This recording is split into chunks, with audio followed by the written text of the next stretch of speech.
내 친구의 행동 겁내지 말아요. 곧 시작합니다. 안녕하세요 여러분, 상담쌤 안은주입니다.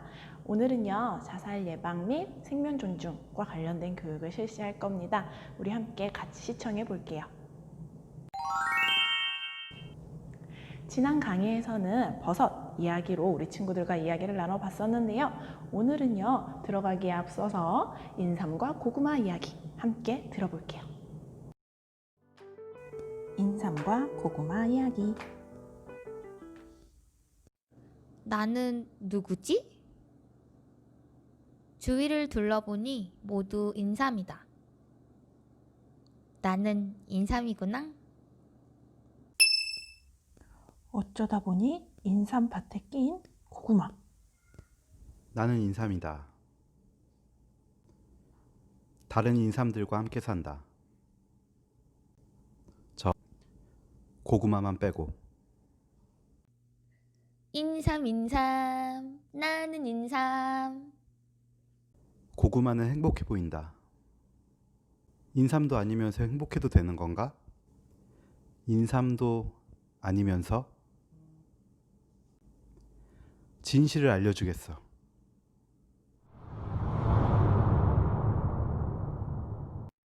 내가 고구마라고?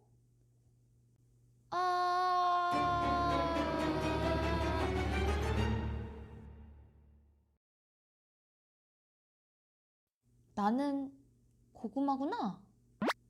나는 고구마. 고구마. 나는 고구마.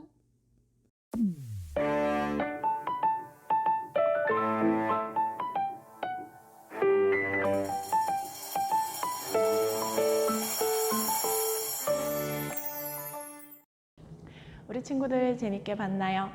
집중해서 들었죠? 인삼의 이야기에 고구마는 실망하지 않았어요. 틀렸네요. 인삼의 이야기를 듣고 고구마는 어떤 생각을 했을까요? 고구마는 어떻게 예전과 똑같이 즐거워할 수 있었을까요? 인삼과 고구마 이야기를 통해서 선생님이 여러분들에게 함께 이야기 나누고 싶었던 부분, 교훈으로 삼았으면 하는 부분이 어떤 거였을까요? 한번 생각해 보세요.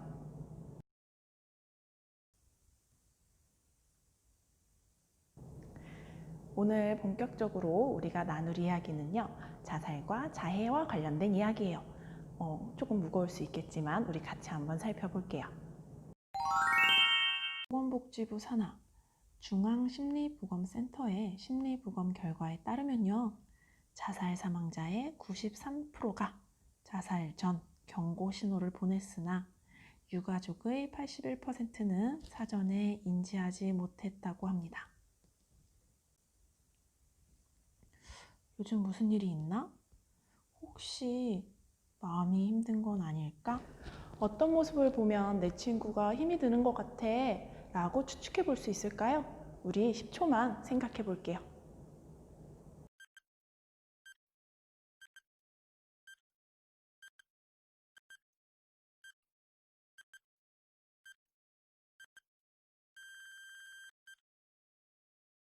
마음이 힘들 때 나타나는 여러 가지 변화들을 세 가지로 묶어가지고 우리 같이 이야기해 볼게요. 언어적 표현입니다. 죽고 싶다, 자해하고 싶다 등 자살이나 자해와 같은 이야기를 글 또는 그림으로 남기거나 SNS, 카톡, 프로필 사진으로 올려놓기도 해요. 일상생활에서 갑자기 스트레스가 왔을 때, 스트레스가 생겼을 때 우리는 때로는 카카오톡 프로필 사진에 이렇게 피를 흘리고 있는 사진이나 아니면 조금 괴로워하고 있는 사진들을 올려놓고는 해요. 그렇게 표현을 할 수는 있는데 이런 게 너무 장기화되고 있는 친구가 있다면 그거는 조금 관심 들여서 봐볼 필요가 있어요.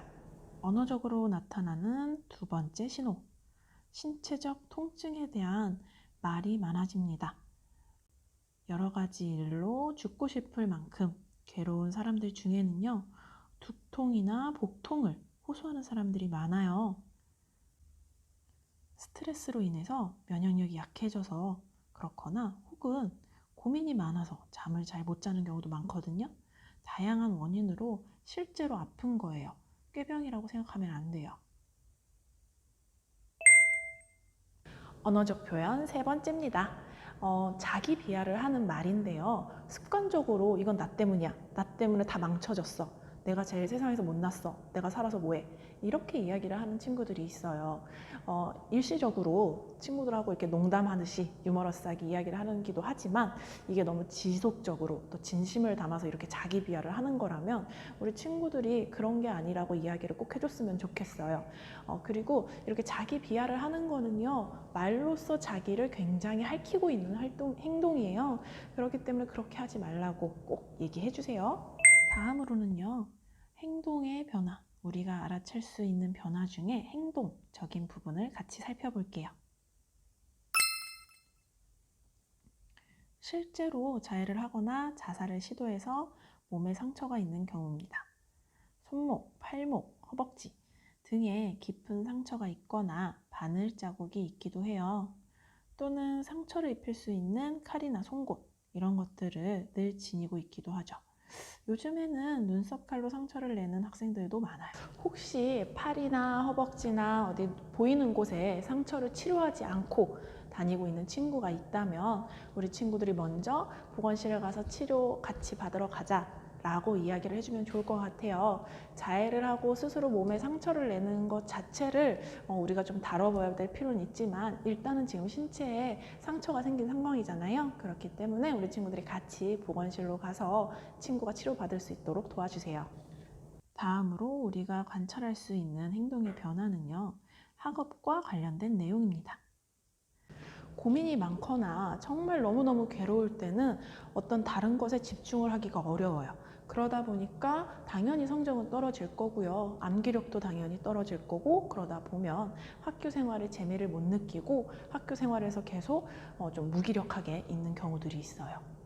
짐작가는 이유 없이 성적이 갑자기 많이 떨어졌다든지 혹은 활발했던 친구가 수업 시간에 잘 참여하지 않고 유독 요즘에 엎드려 있는 경우가 많다면 한 번쯤은 따뜻하게 이야기를 건네봐 주세요. 다음으로는 대인관계가 안 좋아지는 모습을 보이기도 해요. 급식이나 이동 수업 시간에 자꾸 혼자 다니려고 하고요. 또는 선생님과의 관계도 되게 좋았던 친구인데 최근 들어서 선생님과 이야기하는 횟수가 줄었다든지 이런 모습을 보여요. 이전과 다른 모습이 눈에 띈다면 혹시 무슨 일이 있는 건 아닌지 한번 살펴봐 주세요. 지금까지 언어적 변화 그리고 또 행동의 변화를 살펴봤는데요. 당연히 이런 변화들은 작은 스트레스에도 있을 수 있어요. 그러니까 우리가 지켜봐야 하는 거는 오랫동안 지속되고 있는 거는 아닌지 살펴보는 거예요. 마지막은 정서적 변화예요. 간단하게 말하면 기분의 변화가 상식적인 수준 이상으로 격해지는 것을 말합니다. 감정의 변화를 살펴볼 때는요, 이러한 상황에서 적절한 감정인지, 또 감정이 너무 오랫동안 지속되는 건 아닌지, 혹은 감정을 표현하는 방법이 적절한지 이 세 가지를 같이 봐줘야 돼요. 과도하게 오랫동안 화가 나 있거나 슬퍼한다면 관심을 가질 필요가 있겠죠? 전에는 안 그랬는데 예민하고 짜증이 부쩍 많아진 친구가 있다면 같이 화내고 짜증내지 말고 내 마음의 여유가 있다면 한 발자국 떨어져서 혹시 도움이 필요한 건 아닐까? 객관적으로 한번 생각해 봅시다. 경험해 본 친구들 많을 거예요. 고민이 많거나 조금 생각해야 될 게 많을 때는 잠도 제대로 못 자고 또 먹을 때도 그렇게 식욕이 없어요. 그러다 보면 당연히 예민하고 과민하고 짜증이 날 수밖에 없거든요. 그래서 좀 오랜 시간 동안 좀 큰 스트레스가 있었던 친구들은 쉽게 짜증을 내고 쉽게 예민한 반응을 보일 수 있어요. 다양한 변화는요, 우리에게 불안을 가지고 옵니다. 또 문제가 생겼을 때는요, 죄책감이 생겨서 스스로 자책도 하고 또 다시는 그러지 말아야지 라고 하고 자신의 긍정적인 변화를 꾀하기도 해요. 그런데 이게 심해지면 앞에서 이야기했던 자기 비하로 이어집니다. 상식적으로 이해가 가는 수준의 불안이나 혹은 또 이런 죄책감은요, 우리가 일상생활 하는데 필요한 그러한 자극들이에요. 그런데 이게 자기 자신을 해치는 수준 정도로 간다면 아주 위험한 사인이 될 수 있겠죠. 자해 또는 자살을 생각할 정도로 스트레스가 너무너무 심한 친구들에서 보이는 여러 가지 변화들을 세 가지로 나눠서 살펴봤습니다. 앞에서 살펴본 세 가지의 변화, 혹시 우리 친구들은 어떤가요? 자기 자신에게도 그런 변화가 조금 오랜 기간 동안 지속되고 있는 것 같진 않으세요? 그렇다면 우리 친구들이 어른들과 함께 이야기를 나눠서 객관적으로 살펴볼 필요가 있을 것 같아요. 주변에 있는 어른분이나 선생님께 한번 꼭 같이 이야기 나눠보세요. 자, 앞에서 스텝 1 알아차리기에 대해서 했어요. 이 세 가지의 변화 중에 내 친구에게 어떠한 변화가 지속되고 있는 것 같다 라고 생각이 든다면 우리는 뭘 해야 될까요? 같이 볼게요. Q&A 형식으로 준비를 한번 해봤어요. 같이 한번 살펴볼게요. 친구가 개인 톡으로 죽고 싶다고 연락이 왔어요. 어떻게 해야 해요? 시간적으로 여유가 있다면요. 무슨 일 있었어? 그렇게 이야기를 하니까 걱정된다 라고 물어보면서 친구가 힘들었던 그 상황의 이야기를 들어주세요. 여기에서 선생님이 한 가지 짚어주고 가고 싶은 거는요. 시간적 여유가 있을 때예요. 너무 밤늦게라든지 혹은 우리 친구들이 수업을 들어야 되는 시간에 그런 연락이 왔다면 잠시 그 연락에 대한 답장은 보류를 하고요. 언제 어떻게 몇 시에 이야기를 나눌 수 있는지 그 친구에게 친절하게 답변해 주세요. 두 번째 질문. 제 친구가 자신이 자해를 했다고 하거나 죽고 싶다는 이야기를 하는데 솔직히 당황스럽고 겁이 좀 납니다. 그 친구에게 제 기분을 얘기해도 괜찮을까요? 그럼요, 괜찮습니다. 그 친구가 소중하듯이 여러분의 기분과 여러분의 감정도 똑같이 소중합니다. 다만 우리 친구들보다 조금 더 마음이 힘든 상황에 처한 친구니까요. 배려해서 이야기를 하면 좋겠죠? 막상 어떻게 이야기를 해야 할지 모르겠죠. 어떤 식으로 이야기를 하면 좋을지 같이 읽어봅시다. 시간을 10초 정도 줄게요.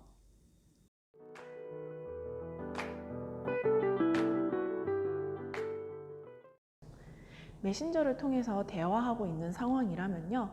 적절한 이모티콘을 사용해 주면 그 친구가 공감받는 이런 느낌도 받고요. 자기 자신도 조금 부드럽게 감정을 표현할 수 있는 방법이 될 것 같아요. 자, 그 다음. 저는 솔직히 말하면 친구가 힘들고 괴로워서 자해하는 게 이해가 잘 안 돼요. 자해로 해결되는 게 아니잖아요.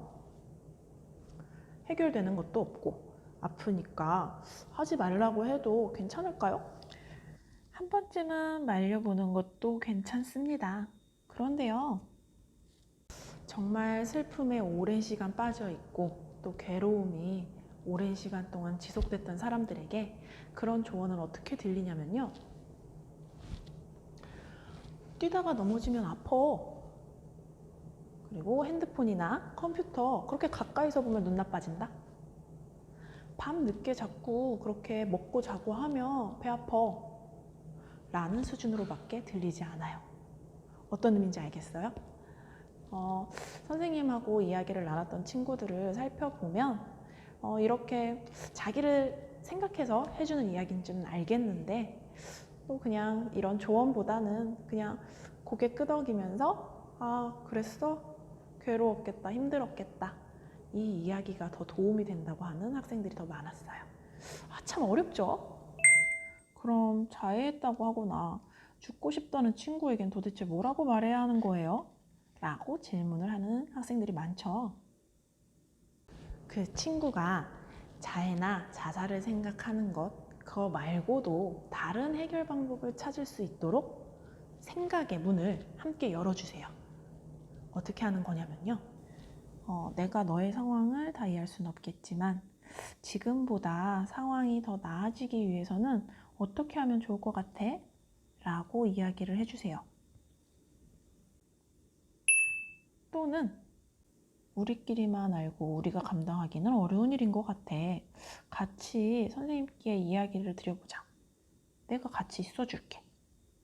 라고 이야기를 하는 것도 좋아요. 그 친구와 오랜 시간 동안 해결 방법에 대해서 고민도 해보고 찾아봤는데 제대로 못 찾겠을 때 꼭 주변에 있는 어른들에게 도움을 요청하세요. 여러분들이 지금 해결할 수 없는 문제인 거예요. 그 친구의 고통 줄여주기 위해서 우리 친구들이 알려주면 좋을 것 같아요. 스텝 2. 기다리기와 알리기에 대해서 잘 알아봤습니다. 이제 정리를 해볼게요. 내 친구가 혼란스럽고 슬픈 마음을 정리하고 안정을 좀 취할 수 있도록 그 이야기를 잘 들어주세요. 그 이야기를 들으면서 그 친구가 조금은 위로를 받을 수 있도록 기다려주세요. 그런데 위험하고 시간을 다투는 일이라면요, 우리 친구들이 해결할 수 없는 일이라면 바로 주변에 있는 어른에게 도움을 요청하셔야 합니다. 이거는 고자질이 아니에요. 그 친구가 제대로 된, 그리고 제때 더 늦지 않게 도움을 받을 수 있도록 우리 친구들이 도와주는 거니까요. 그거에 대한 죄책감이나 불안감 갖지 않으셔도 됩니다. 실제로 보면요, 정말 자해하고 자살을 생각하는 친구들이 상담을 받으러 오기도 하지만요, 그 친구의 이야기를 듣다가 몸과 마음이 지쳐서 또 상담을 받으러 오는 경우도 있거든요. 그렇기 때문에 우리 친구 몸과 마음이 지쳤다면 걱정하지 말고 당장 도움을 요청하세요. 생명 존중 및 자살 예방 교육 마무리.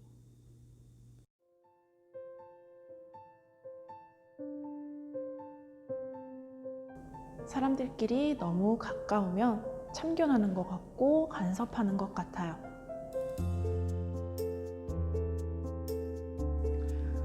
사람과 사람이 너무 멀리 떨어져 있으면 서로의 목소리도 들리지 않고요, 마음도 들여다볼 수 없습니다. 사람과 사람 사이에는 적당한 거리, 적당한 간격, 적당한 시간이 필요합니다. 사람과 사람 사이가 너무 가까워도 너무 멀어도 그 관계는 망가지게 됩니다. 우리 친구들이 쌓아나가는 여러 가지의 대인관계에서, 인간관계에서 적당한 거리로 소중한 인연, 또 소중한 우정 쌓아나갈 수 있었으면 좋겠습니다. 앞에서도 계속 강조를 했듯이요, 우리 친구들이 도움이 필요할 때는요, 꼭 도움을 요청하세요. 여러분들을 도와줄 사람들이 주변에 많습니다. 오늘도 강의 듣느라 고생하셨고요. 오늘도 안녕하길 바래요. 안녕.